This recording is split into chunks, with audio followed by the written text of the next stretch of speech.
Manning? Here. Mr. Burmeister here. Mr. Gaspar? Here. Mr. Klinsky, roll. Here. Ms. Martinez? Here. Ms. McGinnis? Here. Mr. Werner?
We need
Board of Education,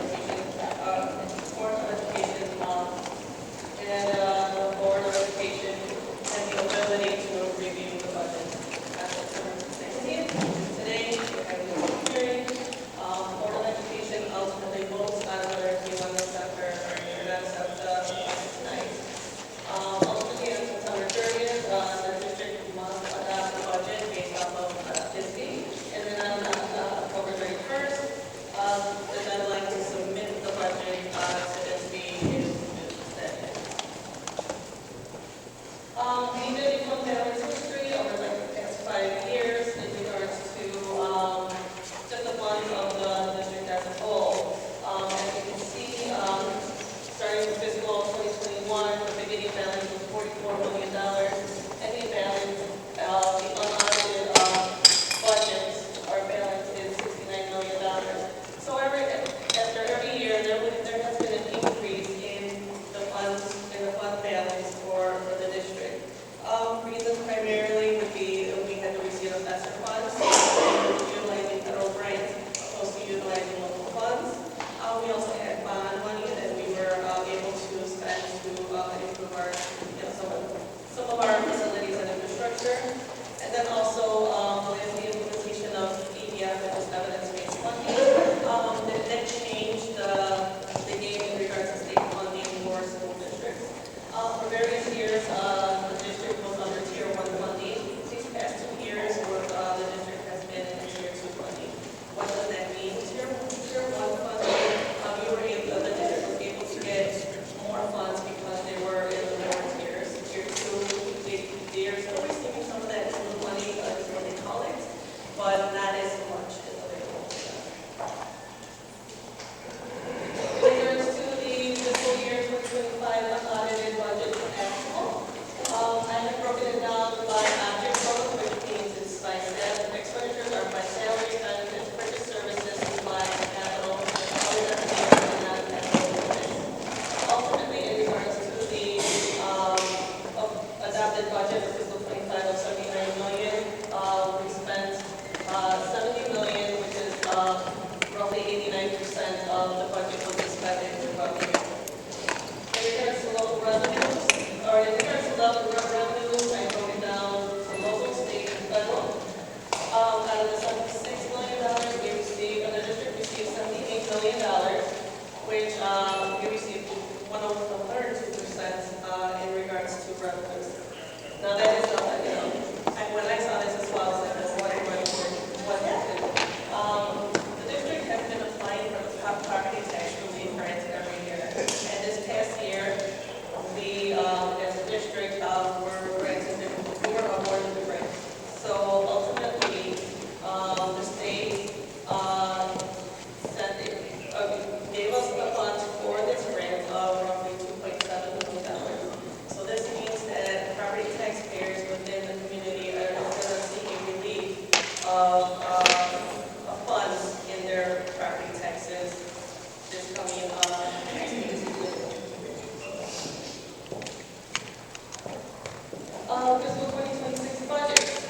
I broke it down by funds. 10 fund is education fund, 20 is building, 30 is debt services, 40 is transportation, 50 is IMRA, 55 social security and Medicare, 60 capital projects, working cash, work, and life safety. In regards to total revenues anticipated for the district to receive, it's roughly around $73 million. In regards to expenditures, it's around $79 million.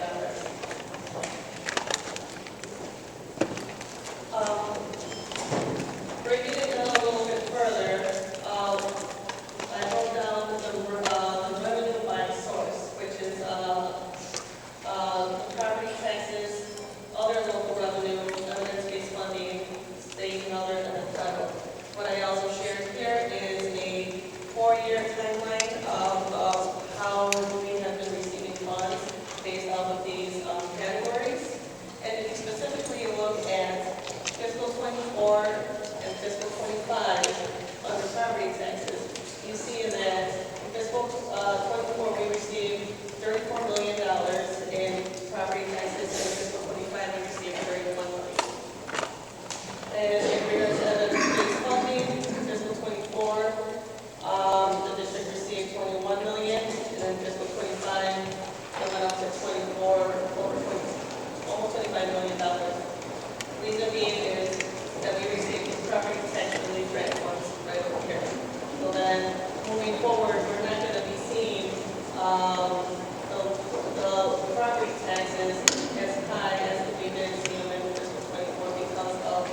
negotiated CBA with the teachers union so that those salary increases are applied to fiscal 26 along with the additional increases that are within those that CBA. In regards to employee benefits, we're still funded, so that line item is usually, it'll vary depending on labor experience and just other factors. But at the end of the day, it is estimated that we may expend around $79 million. And I would also add, in regards to equipment, I have allotted some additional funds for potential any construction projects that we're going to be working on this school year. And this is something that kind of ended up working a little bit better. So ultimately, if you look at salary and benefits, it amounts to 58% of the total expenditure budget. In regards to purchase services, which is the gray area, that's 20%, which is our food service, our transportation, and our contracted hires. Supplies, miscellaneous for whatever is needed, teachers' needs, so on and so forth. And then capital is in regards to anything in excess of $500 and just facilities improvements, big, larger equipment, boilers, so on and so forth. I'll add on there, the green area is the debt service and other section, which is technically our Eisenhower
Yes. Mr. Burmeister, yes. Mr. Gasper. Yes. Mr. Kliski, roll. Yes. Ms. Martinez. Yes. Ms. McGinnis. Yes. And Mr. Burnham arrived at 6:25. Oh, wait. 6:29.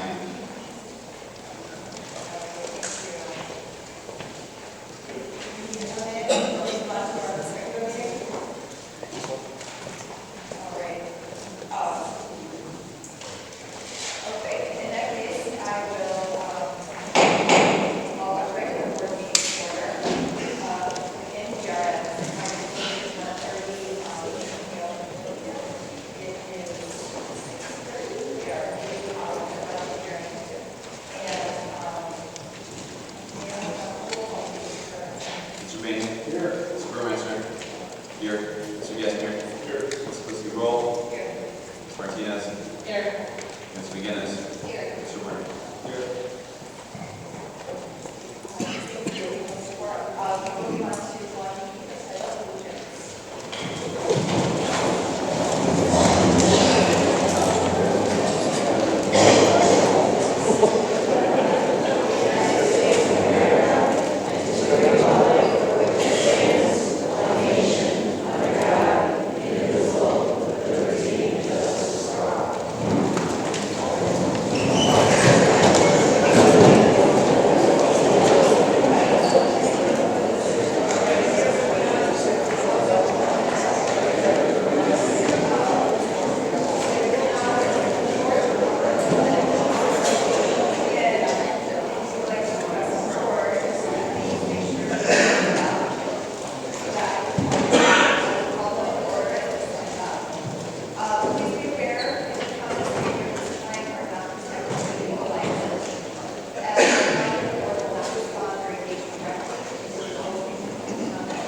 Good evening, Board. I just came to share with you that I've been in communication with Mayor of Blue Island, and it appears as though Blue Island and District 130 are going to collaborate on an exciting grant opportunity that would help alleviate some traffic issues in and around the schools.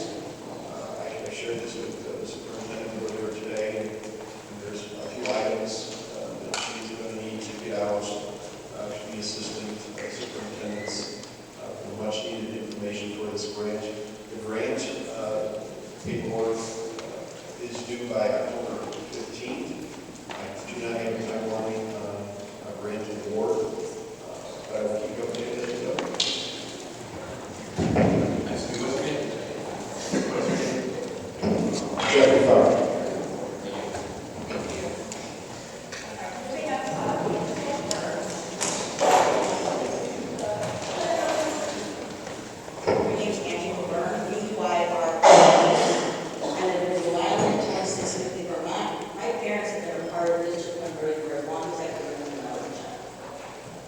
We have been in parents, kids, gangs, PTA, everything, because I've been involved in everything you can think of when it comes to District 130.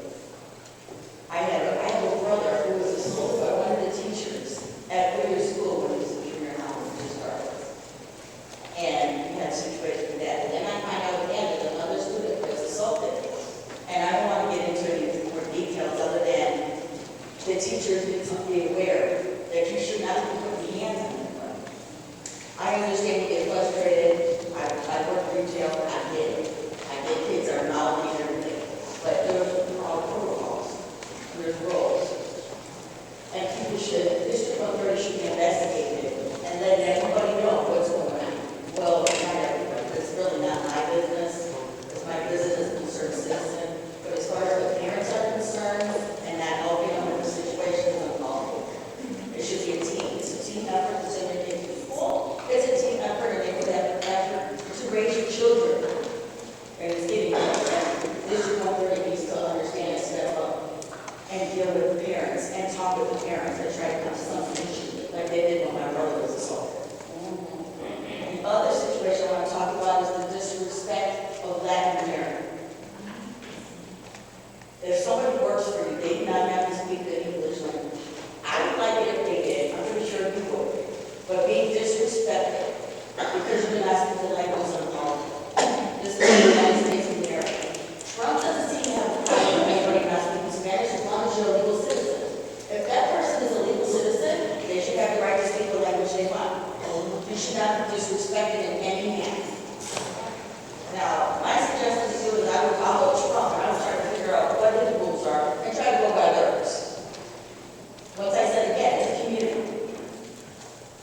teachers, from the kids that go to school here. It's a community. If somebody's getting bullied, everybody should know about it. Everybody should be concerned. But to disrespect grown adults who are working for you, not paying them enough, cutting their wages, and harassing them, and ignoring them, and not letting them speak because they speak a different language than home. That is not the District 130 I grew up in. That is not the District 130 my mother, Rebecca Molina, was involved in. My father, Angelo Molina, was involved in. That's not the District 130 we have Renee for parents get dance. And I suggest everybody go back, put the thinking caps on, erase what happened, and start again. And try to finish what you guys have done. I'm not pointing at educators. I understand people speak a different language, and as far as the United States is concerned, they speak English, but English was not the first language in this country. This country was taken by Native Americans. You guys took it, people took it from you, and nobody here can say otherwise. Thank you, Ms. Burner. I'm not, I didn't give it 30 minutes. That was 3 minutes. Oh, I only 3 minutes? Yes. Well, thank you.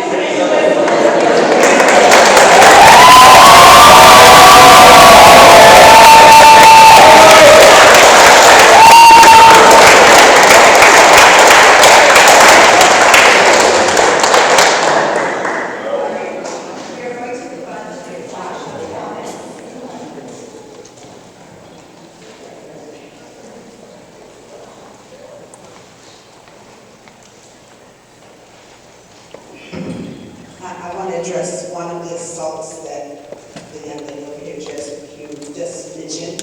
So the second assault was somebody that I know. And I know for a fact that the police said that the case was closed because the case, there was no evidence found, there was nothing that was shown, there was nothing that was said. Everything that the person was accused of was refuted. So I'm imploring you to stop listening to the social media and actually find out what happened before you go and threaten somebody. Make them scared to go home. Make them scared to walk to school or work in school. Find out what happened before you guys accuse people of stuff and you don't know the whole story.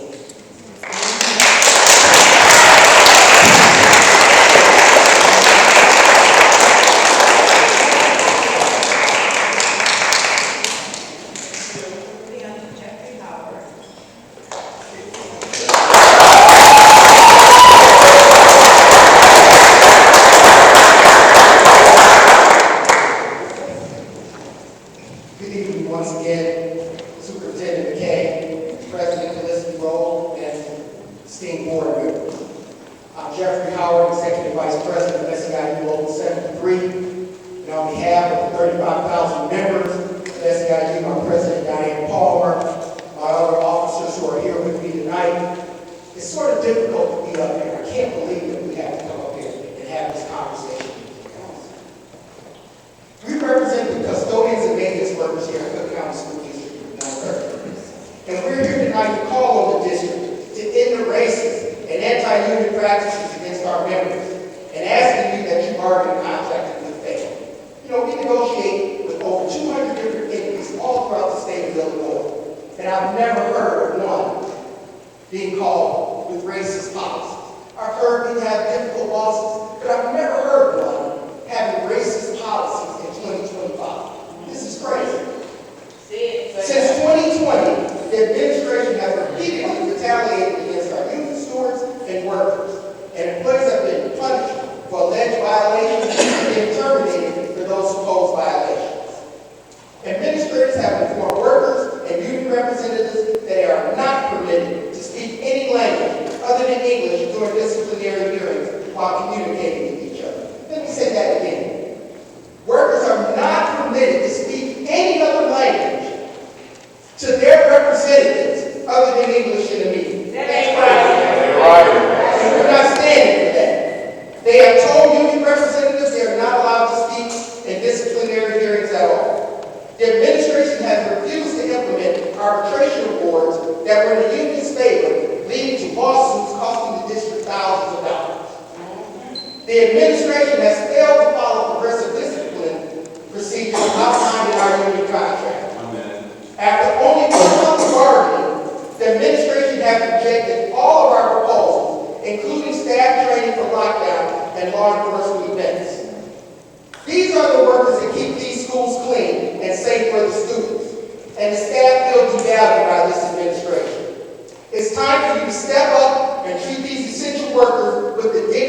and respect they deserve.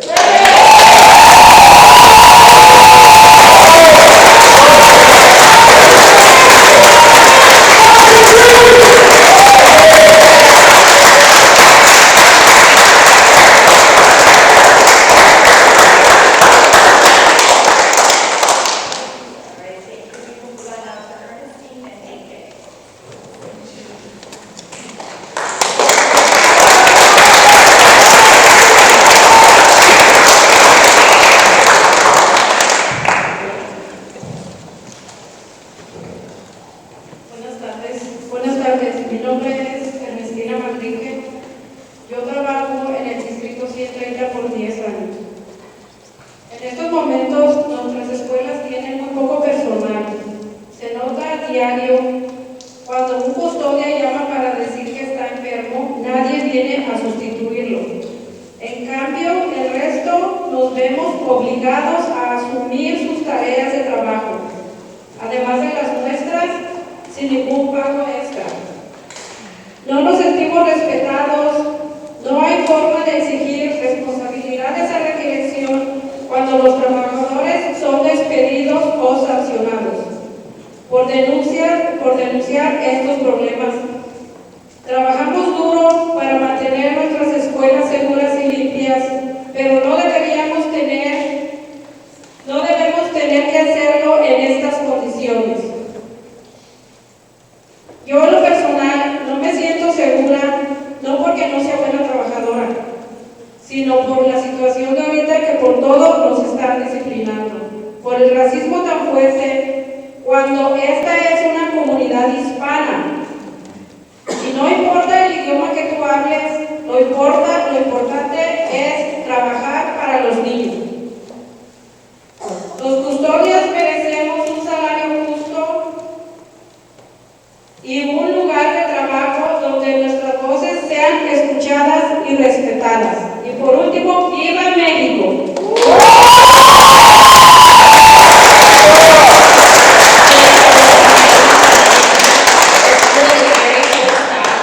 And it shows every day. When a custodian calls in sick, no one comes in to fill in. Instead, the rest of us are forced to take on their duties on top of our own without extra pay.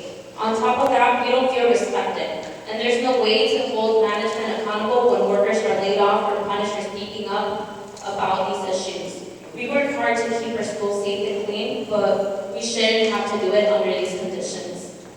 Especially, I feel a lot of discrimination and racism, and that shouldn't be the case working here. Custodians deserve fair staffing, fair pay, and a workplace where our voices are heard and respected.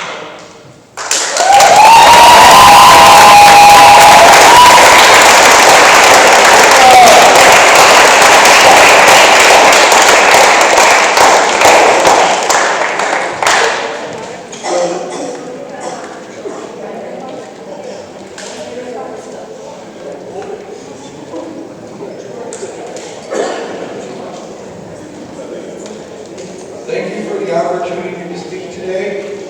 I would like to express concerns regarding the proposal to eliminate custodian seniority. Custodians with years of experience are not just cleaning facilities. They are custodians of safety, knowledge, and consistency. Seniority reflects a deep understanding of the unique needs of each school and the ability to respond quickly and effectively to any issues that arise. Removing seniority undermines the value that these experienced workers bring to our schools. By disregarding seniority, the district may unintentionally create a sense of instability among the custodian staff. Long-term employees who have invested years in this community might feel undervalued, leading to a decline in morale and possibly even an increase in turnover.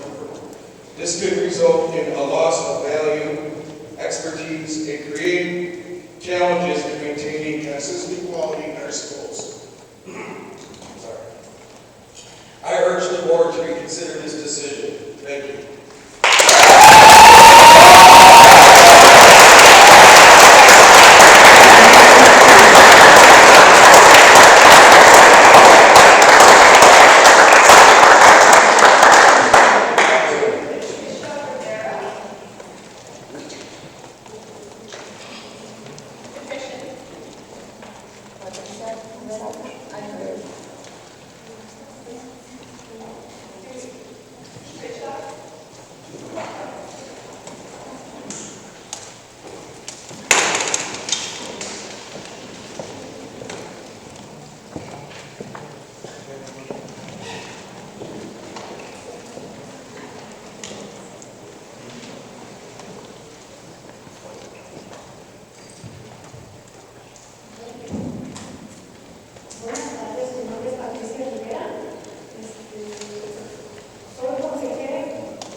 overworked and disrespected. I faced racism on the job and was even told by management not to speak Spanish while working. That is discrimination and it's wrong. Custodians like me deserve dignity and respect. We should not be overworked or silenced because of who we are or the language we speak. We are here to keep our schools clean and deserve respect to our work and respect to our schools. Right on.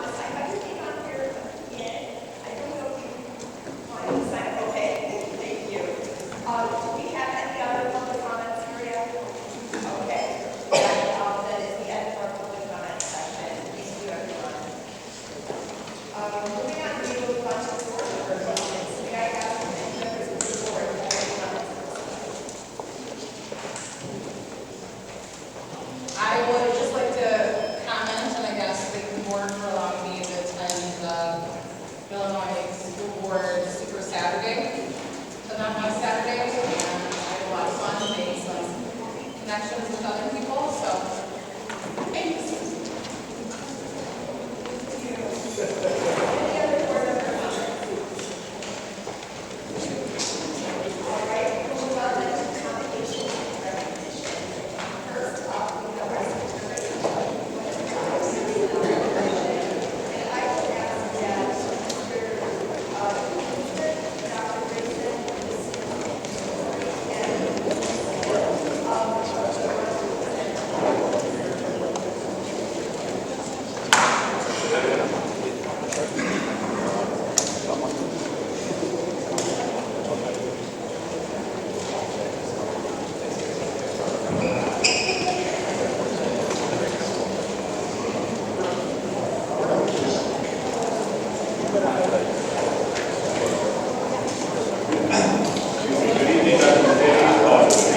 Dr. Grayson, Esteemed colleagues and guests, it is my privilege to recognize Patricia Mendez, or Miss Patty, as she's commonly known, for her outstanding contributions to the daily operations of Cook County School District 130. Patty served as the secretary at Anchor Academy. However, her impact extends far beyond her main role and reaches across the entire district. In addition to ensuring that students and staff at Anchor Academy have everything they need for a successful day of learning, Patty has also become a trusted resource for families navigating both housing instability and school attendance challenges. Throughout her tenure with the district, she has stepped in as a secretary in nearly every building, ensuring smooth daily operations, and she has played a vital role in supporting the registration process for families new to our schools. No matter where she is or what tasks she is handling, Patty approaches her work with exceptional customer service. She greets others with a friendly smile and is always ready to lend a hand. Cook County School District 130 is a better place because of dedicated individuals like Patty who willingly step up to help wherever and whenever the need arises. And she's not here, unfortunately, tonight to accept, but she was definitely honored for this recognition, so thank you.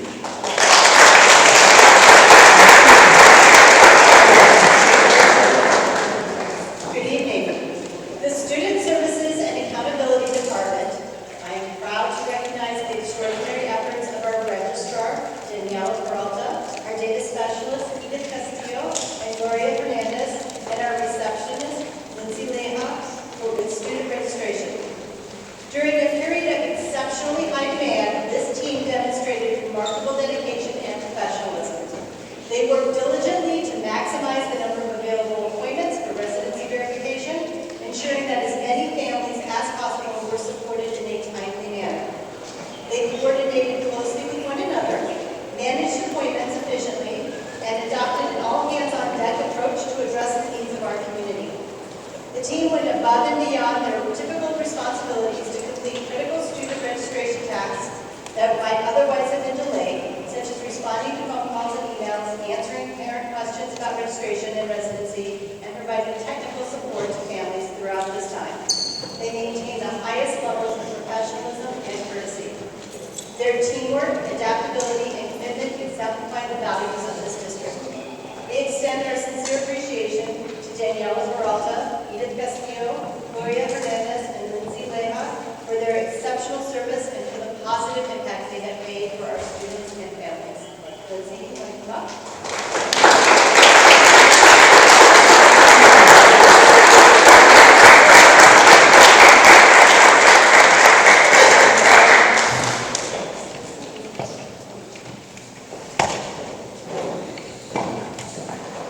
Good evening. The administrators of Everett M. Kerr Middle School would like to recognize 8th grade science teacher Jennifer Baker for her outstanding dedication and commitment to students. Ms. Baker consistently goes above and beyond to make science engaging, relevant, and enjoyable for all learners. She is a reliable leader within the school, actively contributing to our Tier 1 PBIS team and supporting a positive school culture. Her creativity, enthusiasm for teaching, and willingness to give extra time each day exemplify the qualities of an educator who truly makes a difference. Step into her classroom and you see it immediately. Ms. Baker is a role model for both students and colleagues, and her impact is felt throughout the entire Cougar community. Congratulations to Ms. Jennifer Baker.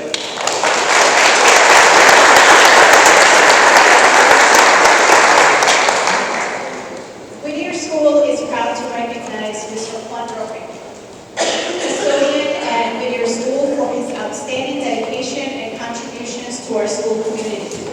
Juan consistently goes above and beyond in his role, foreseeing and addressing issues before they arise, supporting staff in countless ways, and serving as a mentor for both students and coworkers. He plays a critical role in keeping our staff, teachers, and students safe each day, and has generously shared his deep knowledge of the building with me as I begin my role as principal this school year. Juan not only ensures our school runs smoothly, but also helps others develop their skills, modeling teamwork and leadership every day. Above all, he is a genuine, kind, and dependable person whose commitment and positive attitude makes Whittier a better place for everyone. Congratulations, Mr. Roque.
Good evening. Last month, our student advisory board members were inducted into this year to sit on the Board of Education as the student voice component of Cook County School District 130. I have only, begun to meet these lovely students as we just started the school year, and we're already off to a great start.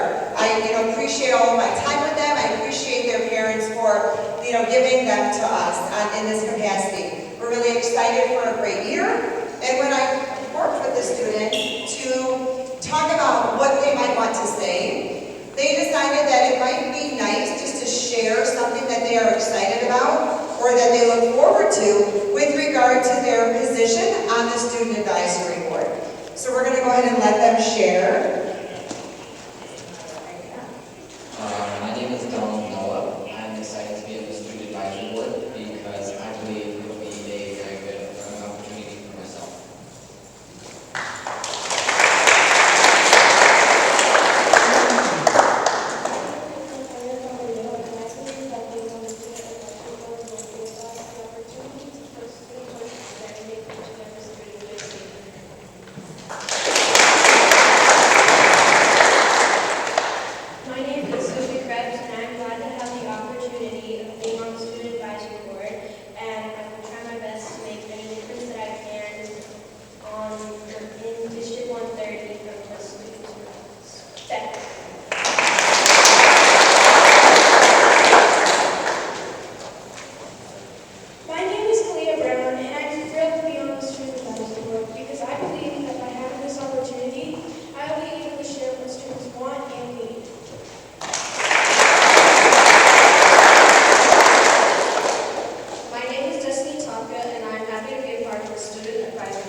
great year and, much more to come with this great board behind me.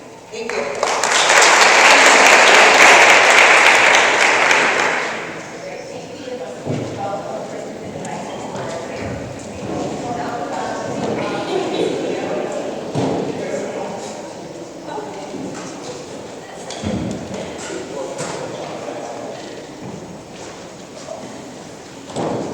Good evening, everyone. My name is Alma Cano. I'm the Director of Early Childhood, and today I get to share with you and invite you to celebrate with me some of our graduates from our Honeybee University. I did this presentation last year before the new board members joined, so I will be repeating it and share with you the intentions for today. So I'll be introducing to you the curriculum that we use at Abriendo Puertas, Opening Doors. We'll also share our journey through Honeybee University, present the 10-week curriculum titles. We'll get to congratulate our graduates that are present and those who couldn't make it. And then I'll share our next steps with regard to our Honeybee University. And I will give credit where credit is due. So Abriendo Puertas, Opening Doors, their mission really is to building a better future through parent leadership. So this is a parent leadership program. Abriendo Puertas, Opening Doors is the nation's first evidence-based comprehensive training program developed by and for Latino parents with children ages 0 to 5 that can be adapted to any culture. This program uses a two-generational approach that builds parent leadership skills and knowledge to promote family well-being and positive outcomes for children. Also, with the understanding that the first 5 years of children's lives are crucial for lifelong learning, social and cognitive development, Abriendo Puertas, Opening Doors helps fortify parents' knowledge and skills to be their children's first teachers and make their home their first school. And so the purpose of the curriculum is twofold. So honor and fortify parents with the knowledge, tools, and confidence to support their children's success and to be effective advocates on behalf of their children. And also support parents to become champions for children and for their families in their community. So it's in their home and in their community. So where this all began, so in 2019, way back when, we had a team of staff members, 10 staff members who participated in a week-long training. It was a train-the-trainer model. And after we were trained that following fall, we started with our original cohort of parents. We had 2 cohorts, one in English and one in Spanish. And then the pandemic hit. It's a 10-week program. We made it to week 9. We never made it to week 10. So we didn't get to graduate our first group of people. Fast forward 2024, we started doing some planning in the spring. We invited families in the fall.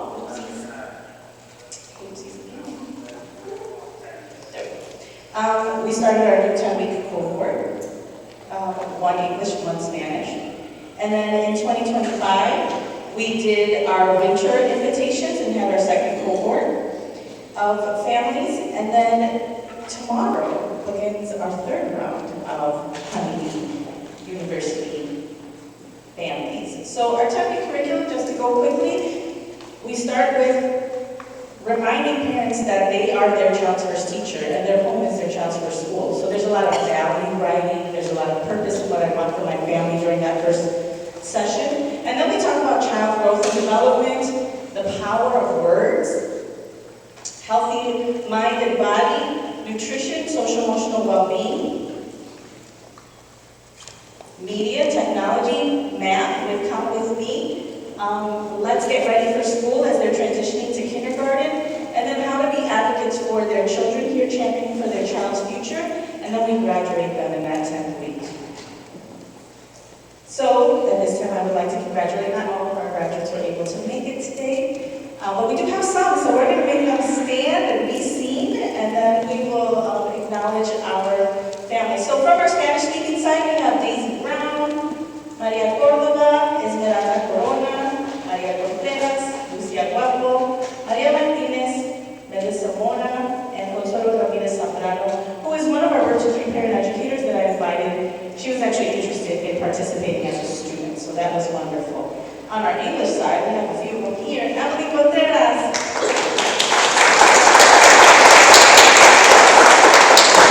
Alba Flores.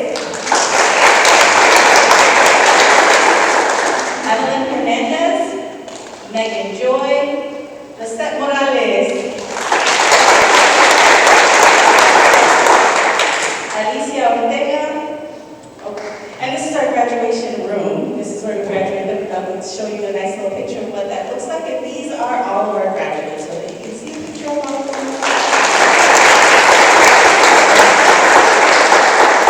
It seems like 10 weeks is a long time, but did it not go by fast? It went by so fast. And so what we decided as our next steps is we can't just leave you after 10 weeks. Come back once a month. So at the end of last school year, we were having them come back once a month, and we were just checking in. We were like checking in on the curriculum. What are you applying? What's working? Where are you struggling? Or just any topics that they wanted to talk about as a group, because they created this connection one with another. And then our plan is for this year to start another cohort, which I said starts tomorrow is in Spanish, Thursdays in English. And then we also will start another one in January. Now I do have a little bit, I don't want to end in sad news, but it's hopeful news. So we also planned as part of our next steps to have an evening all-dad Honeybee University. And we came, sometimes I say we came close. We had 4 English and 4 Spanish. We need at least 10 to make it really worthwhile. So we had to pause that, and we'll start in January and see if we can get some more parents to come. Credit where credit is due. I'm thankful for the principal of Horace Mann School, Miss Alicia Smith.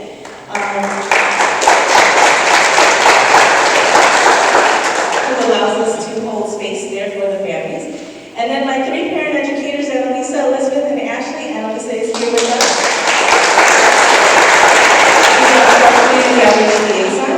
And then my 4 birth to 3 parent educators, Abby, Maysoon, Consuelo, and Maria, because they help recruit families for our Honeybee University. And then Jessica, our secretary, Mia, Beth, and Evelyn, also supporting with the child care. And then our infant early childhood mental health consultant also came out to a couple of the sessions to support parents. And then I'm thankful to Dr. McKay for allowing us to continue with this work, as well as the school board for allowing us as well.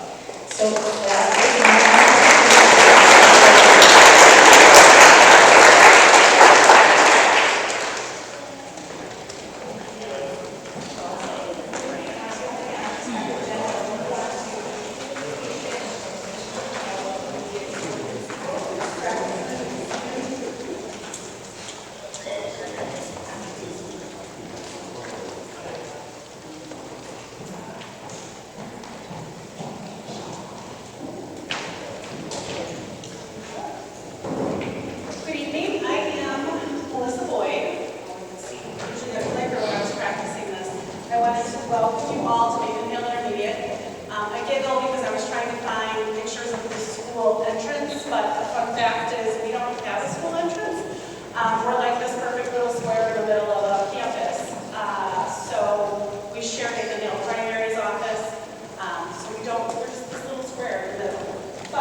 And that's ambition, belonging, and compassion. And as a staff, we felt like that summarized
myself. My staff is embarrassed by themselves, but we did it for the kiddos. The kids are involved in it.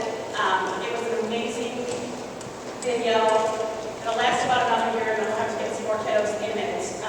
But we wanted to show that because it was last year, but it's September. So this is the great things that happen here. It'll pause for a minute before the final video pops up. But it was a lot easier to show you in a video than me standing up and talking.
Good evening, everyone. My name is Bill Shea. I am the Director of Buildings and Grounds here at District 130. On behalf of myself, Dr. McKay, Board of Education, we have asked our district architect, Kenny Bender, and me to come here this evening to share with you a facilities assessment plan we're going to undertake for the next year.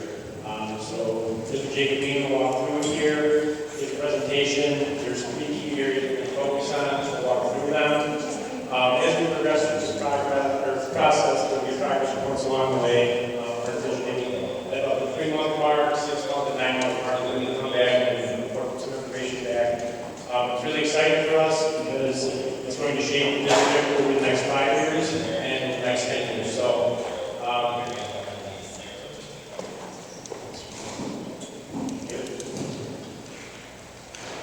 I'll turn it over to Mr. Jacob Dean.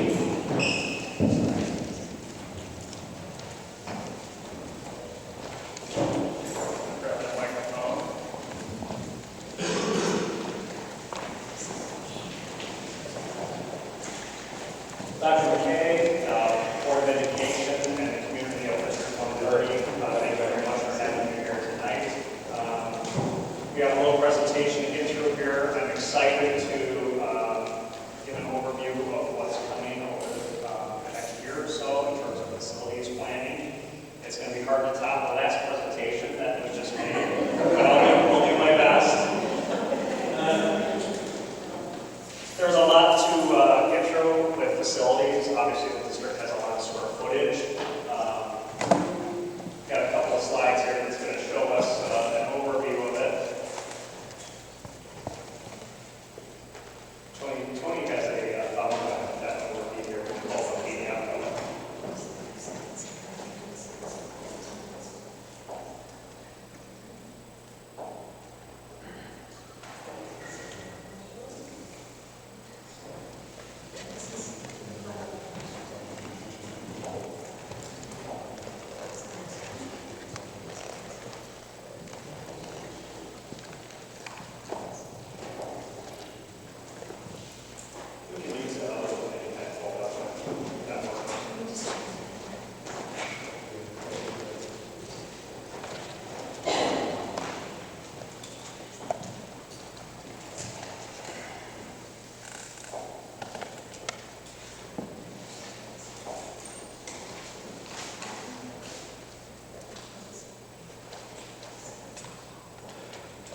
We know as planners that we have communities involved, 4 communities, that is going to be very important in terms of making sure that we're planning for the students that arrive from each of these communities and the facilities.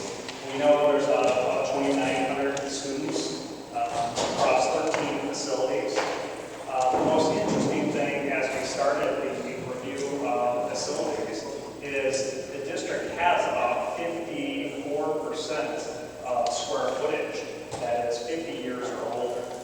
And though that's not always a bad thing, it does mean that typically those older facilities will involve a lot more funding and resources to continue to make vibrant and usable as a school facility. So that is going to be an important part of what we have to do as planners and as architects in terms of looking at that square footage and what that means for the future of the district. Part of what we are undertaking over the next 12 to 14 months is a master plan for the district. And what the master plan is envisioned to involve is 3 key aspects. When we look at facilities, it's not just looking at the nuts and bolts, it's not just looking at life safety, it's not just looking about the educational adequacies, but it's all of those 3 components to be able to arrive at a good plan for the district and its future. So when we think about the number 1 component of life safety, that's critical because it involves obviously the safety of students, it involves the safety of the staff, it has an eye on egress, the capacities of buildings, whether we have enough exits out of the rooms, an emergency. All those factors play into the health and life safety. For schools in the state of Illinois, they're required to undergo a life safety assessment of facilities every 10 years. And the district has records of that, and we'll be working in conjunction with the district to determine where they are with the last 10-year life safety, what items are still open and what needs to be worked on, and eventually closing those items out on a report that gets filed with ISBE at the Illinois State Board of Education. That's number 1 step of the facilities assessment. You can imagine looking at 677,000 square feet of space. That's a lot to get through, especially with facilities that are aging and becoming older each day. The second component of our our master plan is the physical facility side of the survey. And that is above and beyond life safety. That's more the nuts and bolts. That might be things like looking at roofs, the condition of masonry, windows, doors and hardware, casework, finishes inside the building. It even goes beyond the walls of the building and site, so parking lots and sidewalks, things of that nature all fall under that category of physical facilities. The third component then is the inadequacies, and as architects, we always want to remind our communities, our Board of Educations, that education continues to evolve over time. And as you look at facilities that are 50 years and older, a lot has changed in education. And so we have to also have our eye on facilities with the notion, are they continuing to serve the students and the staff as they should in 2025 and beyond? The most important thing that has kind of happened over the last 20, 30 years is the safety and security of our buildings. Back when I went to school, we didn't have locked front doors, we didn't have a secure entrance or anything. So that's something that's going to be looked at across the district. Are there improvements that can be made on the safety side of the facility? Should there be safety components, additional ones put in place? It also has an eye on whether the classroom spaces and the collaboration spaces that occur in our facilities, whether those are on track with what we want to have happen in facilities today. And not even want, but what we need for educational facilities today. You can imagine most of us that went to school probably prior to the 1980s, you had a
something is undone or taken apart a few years later.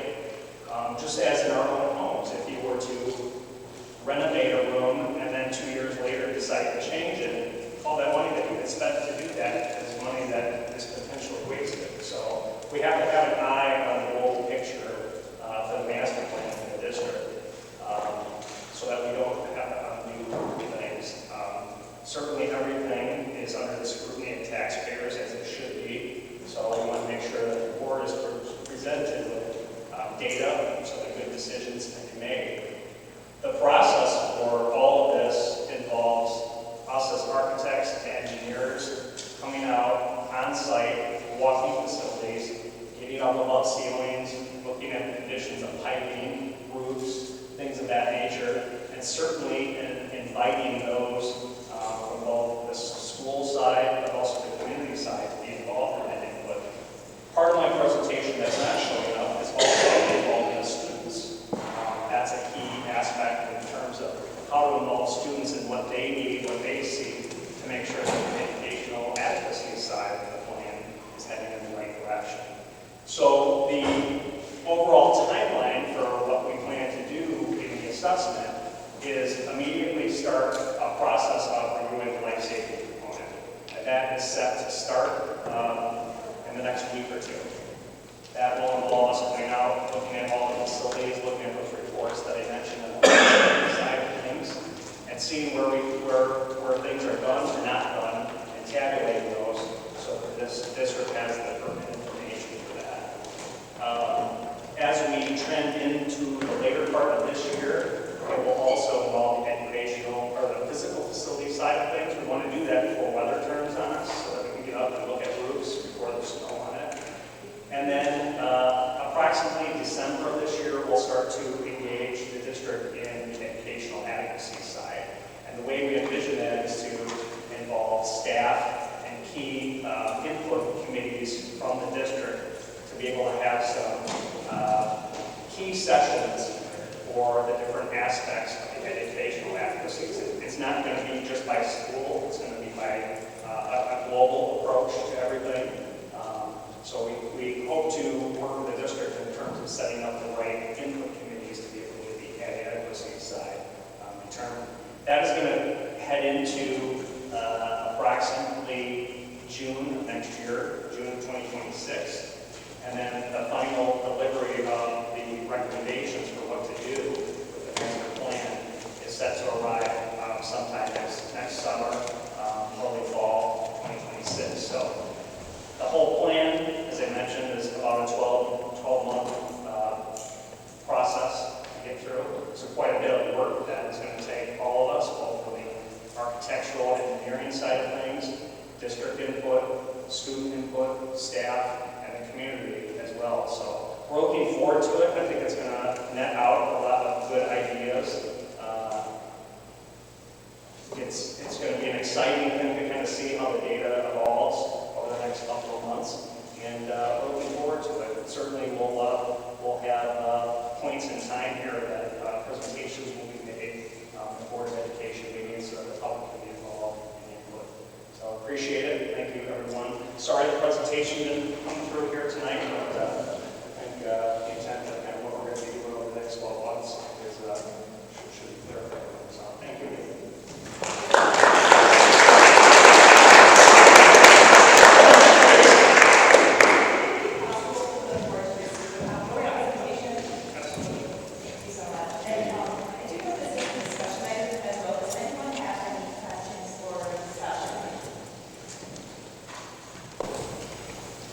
I'm excited to see which of those I don't know any questions. Yeah, likewise, I think this is going to be more important for the district. Thank you. Thank you. All right, we are moving on now to agenda item 5, which is our consent agenda. Approval of consent agenda items. Does anyone have any item they would like to approve? I have a question on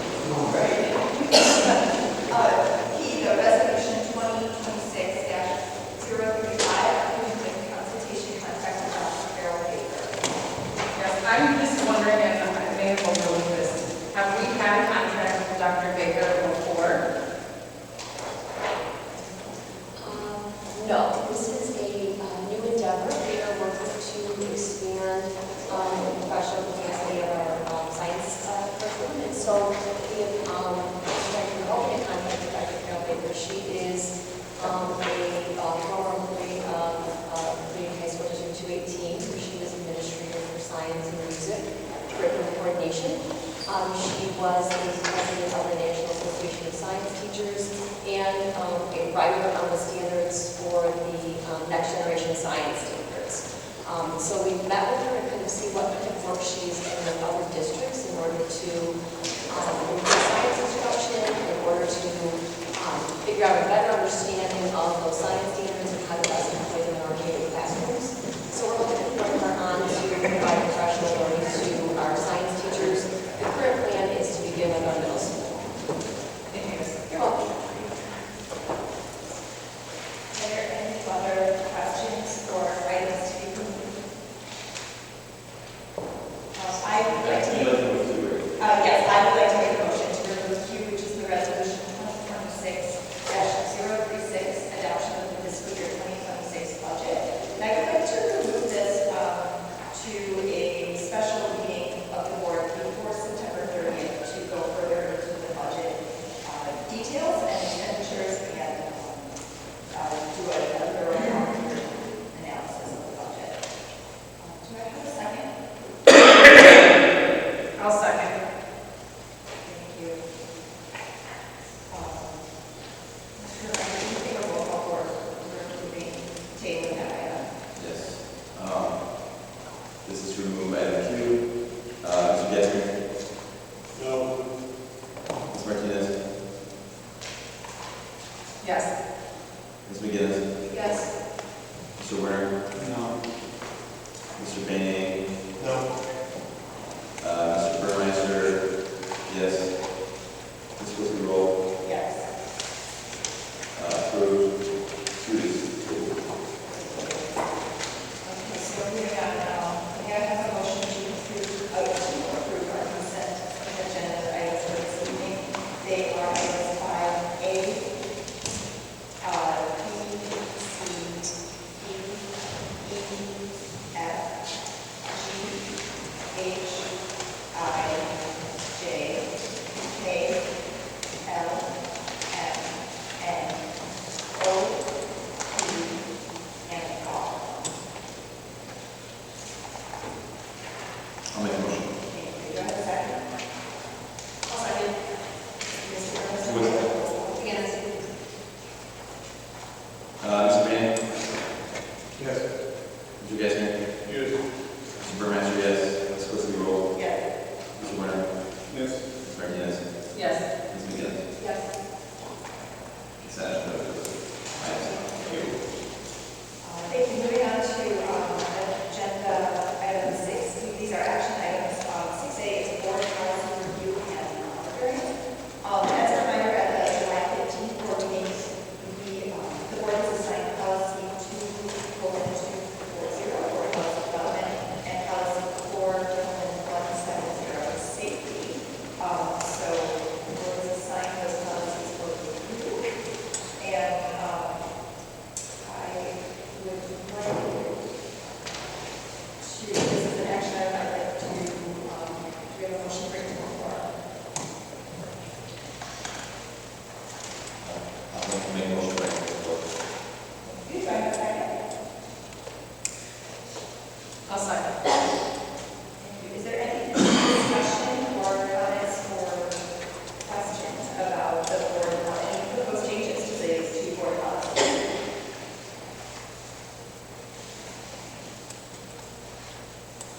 All right, hearing none, may I have a motion to approve the policies? Reapprove. I'll make a motion. Approved. I'll second. Mr. Professor, can we have a roll call, please? Mr. Getzner?